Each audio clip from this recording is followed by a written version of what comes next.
morning, students. Chapter is solid state, and the topic is the packing efficiency. Let's start with the packing efficiency. First of all, what is packing efficiency? की होती क्या है packing efficiency और packing fraction, या फिर packing efficiency को ही हम बोलते हैं packing fraction. Okay, the percentage of total space filled by the particles is called packing efficiency. Okay कि जो स्पेस पार्टिकल्स ने फुल किया हुआ है, ऑक्यूपाई किया हुआ है, वो उसकी पैकिंग एफिशिएंसी होती है. वी कैलकुलेट द हम उसे कैलकुलेट करेंगे.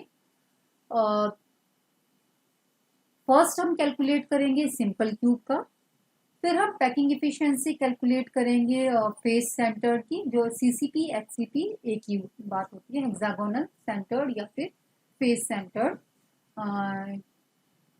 यूनिट सेल या फिर body center cubic unit cell. तो सिंपल, फेस सेंटर और बीसीसी की हम 3 स्टेप्स में या 3 अलग अलग हम उसकी पैकिंग एफिशिएंसी को कैलकुलेट करेंगे.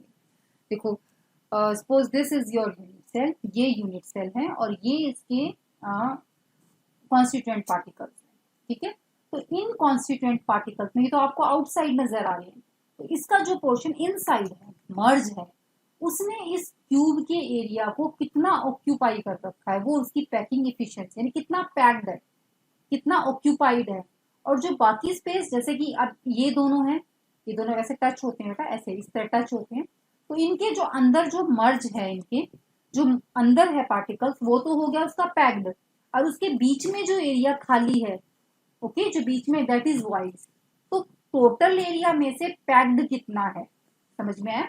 टोटल में से कवर कितना है, पार्टिकल्स ने कितना ऑक्यूपाई किया हुआ है, वो आपको निकालना है. तो वो पैकिंग फ्रैक्शन होता है. ओके, तो पैकिंग फ्रैक्शन के अंदर आप हमेशा क्या चीज याद रखेंगे, ये फॉर्मूला आप हमेशा याद रखेंगे. Packing fraction is equal to volume of the spheres. उसके अंदर टोटल कितने स्फीयर्स है, उनका वॉल्यूम्स, एक स्फीयर का नहीं, कितना टोटल वॉल्यूम्स है. तो volume of the sphere upon volume of the cube of unit cell, यानी इस यूनिट सेल का वॉल्यूम और जो स्फीयर्स है, मान लो कॉर्नर्स पर स्फीयर है, तो 1/8 1/8 1 स्फीयर हो गया, उसका वॉल्यूम, दोनों के वॉल्यूम्स को आप डिवाइड कर देंगे तो ये आपकी पैकिंग फ्रैक्शन आ जाएगा. ओके, वैसे भी जैसे packing fraction is just like कि आपने कितने मार्क्स गेट किए, ठीक है, कितना आपने मार्क्स ऑक्यूपाई किए, तो टोटल कितना है, टोटल वॉल्यूम पेपर का कितना होता है 100, और आपने कितना ऑक्यूपाई किया कि आपने 70 ऑक्यूपाई किया, तो आपकी जो पैकिंग फ्रैक्शन है आपके मार्क्स का, वो 70 हो गया. तो वैसे ही करना है, total volume of the cube and volume of the sphere. Got it? तो नेक्स्ट हम स्टार्ट करते हैं, 1 बाय 1 लेंगे. हम सबसे पहले लेते हैं सिंपल क्यूबिक यूनिट सेल का पैकिंग फ्रैक्शन क्या है. इसमें से जिसका सबसे ज्यादा आएगा वो सबसे बेस्ट वन होता है एज ए यूनिट सेल. ठीक है, जिसकी पैकिंग फ्रैक्शन जो सबसे ज्यादा पैक्ड होता है, वो सबसे बेस्ट यूनिट सेल होता है. तो हम निकालते हैं पहले first 1 by 1 simple unit cell. देखो, इसमें आपको मैथ्स भी अप्लाई करना है. ओके, बहुत simple math. Just let the edge of the length of the unit is a. कि उसकी जो एज होती है, ये जो एज है, this edge, this is a centimeter. ठीक है, और जो इसके कॉर्नर्स पे जो ये स्फीयर हैं, एक स्फीयर यहाँ पर है और एक स्फीयर यहाँ पर है. आप हमेशा याद रखेंगे स्फीयर आपस में टच करेंगे. तो ये इसकी लेंथ तो ए है, एज क्यूब की, एज की, और जो आर है, आर इसकी रेडियस है, स्फीयर की रेडियस है. तो A is equal to R plus R, R ये और आर ब्लू वाले की. तो आर प्लस आर कितना हो गया, इसकी लेंथ ए के बराबर तो हो गया. तो देखो, यही आप डायग्राम्स में देखिए एक बार, ये आपका क्यूब है, ये 8 जो कॉन्स्टिट्यूएंट पार्टिकल्स है कॉर्नर पर हैं. अगर ये लेंथ, दिस लेंथ, ये ए है, और इसकी जो रेडियस है यहां से यहां तक आर, प्लस इसकी रेडियस आर, तो आर प्लस आर क्या हो गया, ए हो गया. ठीक है, ओरिजिनल में आपको शो ऐसे किया जाता है कि कॉन्स्टिट्यूएंट पार्टिकल्स कॉर्नर्स पर है, सिर्फ आपको क्लियर शो करने के लिए. इसकी ओरिजिनल पिक्चर ये होती है, this is the original picture. ये इसकी पैकिंग, ऐसे कॉर्नर्स पे होते हैं, टच होते हैं आपस में, like that, this is touch to each other. ठीक है, तो ये मैंने सिर्फ आपको एक सिंपल अंडरस्टैंड के लिए, क्लियर सा विजन देने के लिए, this is the original one. जो होता ऐसे है कि इसके क्यूब्स ऐसे स्फीयर कॉन्स्टिट्यूएंट पार्टिकल टच होते हैं और 1/8 मर्ज होते हैं। ठीक है, तो लेट्स स्टार्ट द, हमें निकालना क्या है कि पैकिंग फ्रैक्शन निकालना है। और पैकिंग फ्रैक्शन क्या है, volume of the cube and the volume of the sphere. तो पहले हम स्फीयर का वॉल्यूम निकालेंगे। देखिए, अगर एज की लेंथ ए है और रेडियस आर है तो ऑब्वियसली टचिंग ईच अदर है, तो ए इक्वल टू 2r हो गया। This a equal to 2r, r plus r, ये देखिए यहाँ पर भी है, यहाँ से यहाँ तक ए है तो आर आर, ये 2r हो गया। Next, number of the sphere in per unit cell, हम लास्ट क्लास में कर चुके हैं। This is the simple unit cell. तो सिंपल यूनिट सेल में टोटल स्फीयर कितने होते हैं, कितना कॉन्ट्रीब्यूशन होता है, तो 1/8, एक का 1/8 है, टोटल 8 कॉर्नर्स पर स्फीयर है, तो 1/8 इंटू 8, 1 स्फीयर है यहाँ पर जिसका कॉन्ट्रीब्यूशन है, यानी लाइक 1 स्फीयर, जो कॉर्नर्स पे तो 1 स्फीयर के बराबर आया वो। तो वॉल्यूम ऑफ द स्फीयर कितना, volume of the sphere maths में क्या होता है, 4/3 पाई आर क्यूब, और यहाँ पे तो एक ही है, this is 4/3 pi are cube, ये तो हो गया volume of the sphere. Clear रहेगा।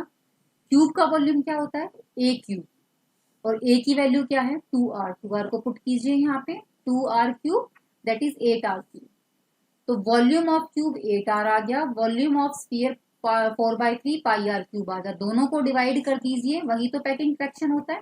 Packing fraction is equal to volume of the sphere upon volume of the cube, यही होता है। तो पैकिंग फ्रैक्शन को मैंने दोनों को डिवाइड कर दिया, 4/3 pi are cube divided by 8r cube, ये आपस में क्रॉस कर जाएंगे, कट जाएंगे, 5/6 आ जाएगा, जिसको आप आंसर कैलकुलेट करेंगे तो 52.4% आएगा। इसका मतलब ये जो मॉलिक्यूल्स है, आपको जो ब्लू ब्लू मॉलिक्यूल्स नजर आ रहे हैं, ये कितने स्पेस ऑक्यूपाई कर रखा है, 100 में से 52.4 स्पेस इन्होंने ऑक्यूपाई कर रखा है।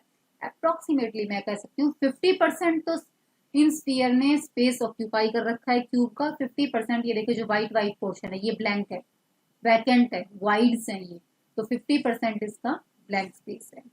गॉट इट क्लियर बेटा। तो that is the packing fraction is 52 for a simple cubic unit cell, याद रहेगा approximately 50%। Next come to the FCC, face centered cubic, that is FCC, CCP भी बोल सकते हैं, एफसीपी, तीनों का एक जैसा ही आता है। उसका हम कैसे कैलकुलेट करेंगे, देखिए, द स्पीयर ऑफ, ये है, this is the face centre, corners में है और फेस पे है। ठीक है, तो इसका ऊपर वाले को देखिए मैं, ये दीज आर द 4 कॉर्नर्स और एक फेस पे, मैं इसको यहाँ पे इस तरह दिखाती हूँ आपको। तो the sphere of the corner are not touching each other, corners वाले टच नहीं कर रहे, ये है कॉर्नर, दीज 2 कॉर्नर, यानी ये कॉर्नर ये कॉर्नर, तो ये दिस एंड दिस, ये दोनों आपस में टच नहीं कर रहे, लेकिन जितने भी कॉर्नर हैं, ये जो चारों कॉर्नर हैं, ये फेस वाले को टच कर रहे हैं। ठीक है, क्लियर है, तो आपको डायग्राम से क्लियर हो रहा है।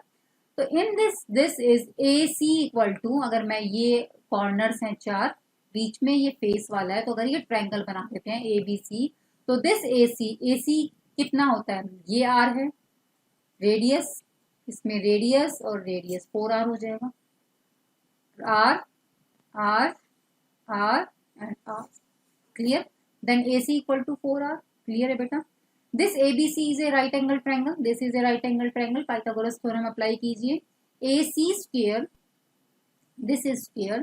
AC square, this is equal to AB square plus BC square. यहाँ पे square है बेटा. AC square equal to AB square plus BC square. Clear? This is the Pythagoras theorem. तो AC square equal to AB, this is A B, ये क्या है, H G तो है, this is the edge of the cube, और वो ए होती है, हमने अज्यूम की थी लास्ट इसमें, देखिए the edge of the length is a हमने अज्यूम की है, तो वही यहाँ पर भी वही चलेगा।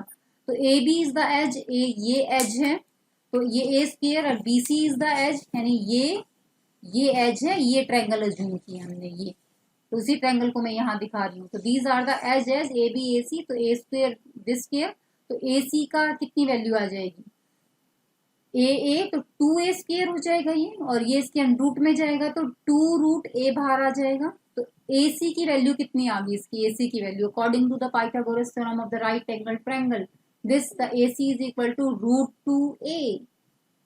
ओके, और AC की वैल्यू 4r भी है। ठीक है, तो these two, AC equal to 4r, AC equal to 2a, दोनों इक्वल होगी, इसका मतलब 4r इक्वल टू √2a। इसका मतलब a is equal to, a की वैल्यू कितनी आ गई, डिवाइड हो जाएगा 4r/√2। गॉट इट, a की वैल्यू आ गई यहाँ पे, क्लियर रहेगा।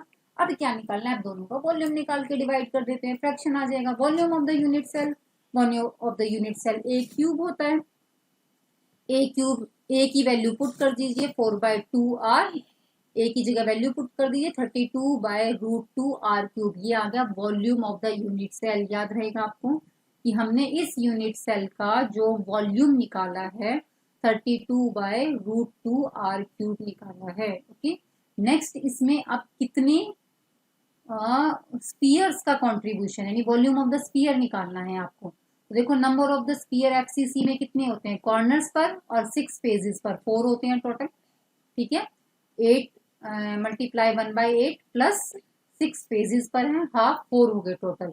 तो volume of the 4 spheres, 4 spheres इसमें कंट्रीब्यूशन हो गए, तो 4 स्पीयर्स का कितना हो गया, this is equal to 4 multiply volume of the sphere क्या होता है 4/3 pi are cube, that is multiply by 4, so this is 16/3 pi r cube. Got it बेटा।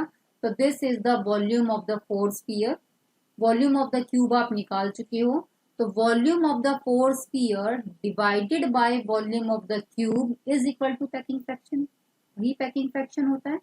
तो this is the volume of the 4 sphere, this is divided by the volume of the cube।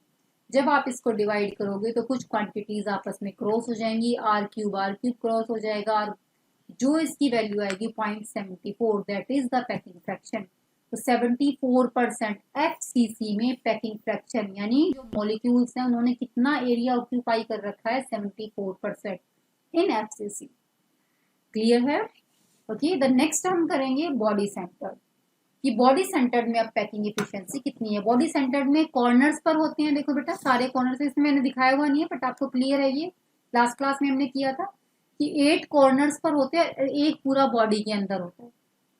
ठीक है, तो इसमें भी body centred sphere touch corners को touch करेंगे। तो इसमें थोड़ा सा देखिए ध्यान दीजिएगा, एडी हम इसमें ट्राइंगल कौन सी लेंगे, दिस 2 बार डिफरेंट ट्रायंगल्स को हम अज्यूम करेंगे। एम क्या है हमारा, वॉल्यूम ऑफ द स्फीयर्स निकालना, वॉल्यूम ऑफ द क्यूब निकालना, दोनों को डिवाइड कर देंगे, पैकिंग एफिशिएंसी आ जाएगी। तो ये देखिए, ये कॉर्नर ए, ये कॉर्नर है ए कॉर्नर पर एक स्फीयर है, इसके डायगनली अपोजिट बी पर एक स्फीयर है, डी पर एक स्फीयर है और एक बॉडी सेंटर्ड है। मैंने सिर्फ यही रिप्रेजेंट किए हैं, बाकी कॉर्नर्स पर हैं मैंने रिप्रेजेंट ये किए हैं। तो दिस इज ए डी, ये ए डी इक्वल टू कितना हो जाएगा, A D, this A D, क्योंकि radius R plus R and R 4r हो जाएगी।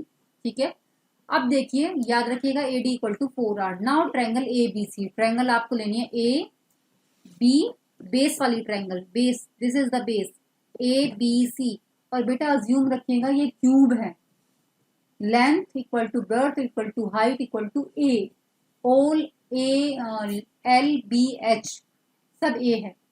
ठीक है, सारी बराबर है इसमें, हालांकि इस ट्रायंगल में लग रहा है कि ये छोटा है, नो ये थोड़ा व्यू अलग है, otherwise it is a cube. तो in this triangle A B C triangle में पाइथागोरस थ्योरम अगेन वही अप्लाई कीजिए, A C square equal to B A B square plus B C square. Got it, A C square, this A C square equal to A B क्या है ए, ये मैंने लिखी हुई है, एज ए है, ये भी है बी सी, तो ए स्क्वायर तो ए सी की वैल्यू क्या आ गई, √2a आ गई। ठीक है, ए सी की वैल्यू √2a आ गई। अब हम दूसरी ट्रायंगल लेंगे, देखिए एक ट्रायंगल हम लेंगे A and diagonal of the cube A D C, ये वाली triangle A D C, this is also a right angle triangle, क्योंकि हाइट जो होती है, ये जो एंगल है, हाइट जो है, क्यूब जो खड़ा है वो 90 डिग्री के एंगल पे ही होता है। तो this is again A right angle triangle, AD is the diagonal, AD square equal to AC square plus CD square. Got it? This is AD square equal to DC square plus AC square. Pythagoras theorem. AD square equal to AC square कितना है? This AC square की value ये आई है √2a. Okay, √2a इसकी value आई है, तो इस यहाँ पे AC की वैल्यू रख दीजिए। So this is 2a square plus a square, तो इसकी वैल्यू आ गई 3a square। 3a स्क्वेयर का जब आप रूट लेंगे, क्योंकि ये AD स्क्वेयर है, इस तरफ जाके रूट हो जाएगा, तो दिस इज 3 √3 और a बाहर आ जाएगा तो √3a, तो AD की वैल्यू कितनी आ गई, √3a। क्लियर है ये वैल्यू कैसे आई AD की वैल्यू? तो this AD is according to this triangle is √3a and also upside AD is equal to 4r। तो दोनों वैल्यूज को दिस AD और दिस AD की वैल्यू को आप इक्वल रखिए, so 4r equal to √3a। Got it? तो a की वैल्यू कितनी आ गई? What is the value of a now? That is 4r divided by √3। Got it? तो a की वैल्यू इतनी आ गई। अब हम क्या करेंगे, volume of the unit cell निकालेंगे। Volume of the unit cell is a cube, a is the length of the h, तो a क्यूब हो गया। a की वैल्यू पुट कीजिए जो अभी आपने ड्राइव की है, दैट इज द कि 4r अपॉन √3। ओके, देन इसकी a की वैल्यू की जगह अब ये जो volume of the unit cell आ गया 64r cube divided by 3√3। Got it? Now volume of the unit cell आ गया। अब हमें निकालना है volume of the two sphere. Why this is the two sphere? क्योंकि कॉर्नर्स पे हैं स्फीयर, 1/8 इंटू 8, तो 1 स्फीयर कॉर्नर्स पे आ गया and the 1 sphere is in the body centre. ये एक बॉडी सेंटर पे है, तो ये क्लियर है। This 1 2 3 4 5 6 7 8 8 at the corner, 1/8 multiply 8 that is equal to 1 at the corner, plus 1 is the body center, that is 2 total spheres are there। तो BCC के अंदर 2 स्फीयर होते हैं। तो वॉल्यूम ऑफ द 2 स्फीयर कितना आ गया, 2 multiply by volume of the sphere that is 4/3 pi are cube. तो वो तो सिंपल 8/3 पाई आर क्यूब आ गया। दोनों को डिवाइड कर दीजिए, यानी volume of the 2 sphere this is divided by volume of the unit cell. वही पैकिंग फ्रैक्शन का फॉर्मूला होता है। So that is this is 8/3 pi r cube, volume of the sphere divided by the volume of the unit. When you divide these two, it's come pi by √3 and जब आप इसको solve करेंगे it comes to be 68%. Okay? तो BCC body centered cubic unit cell के अंदर 68% packing efficiency है। तो total हमने अभी तीनों की निकाल ली। सिंपल की आई थी अप्रोक्सीमेटली 50 और फेस सेंटर्ड की आई थी 74 और बॉडी सेंटर्ड की आई है 68। तो best one is which? The face centred is the best unit cell, क्योंकि उसकी पैकिंग इफिशियंसी यानी जो कॉन्स्टिट्यूएंट पार्टिकल्स हैं उनका एरिया वो जो ऑक्यूपाइड है वो सबसे ज्यादा है फेस सेंटर्ड में। तो इस तरह हम ड्राइव कर सकते हैं पैकिंग इफिशियंसी किसी की भी। याद रखना पैकिंग इफिशियंसी का फॉर्मूला होता है that is the volume of the total spheres upon में वॉल्यूम ऑफ द क्यूब। दोनों के वॉल्यूम्स निकालिए, उनको डिवाइड कर दीजिए एंड पैकिंग इफिशियंसी आपको, पैकिंग फ्रैक्शन आपको मिल जाएगा। That is very easy. So like this way we will find the packing fraction. So thank you so much for the today class. इसको आप अच्छे से कीजिएगा। Okay, goodbye. Thanks for watching this video. Please like and share the video. Please subscribe our channel for more videos of chemistry for class 11th and class 12th. Thank you very much.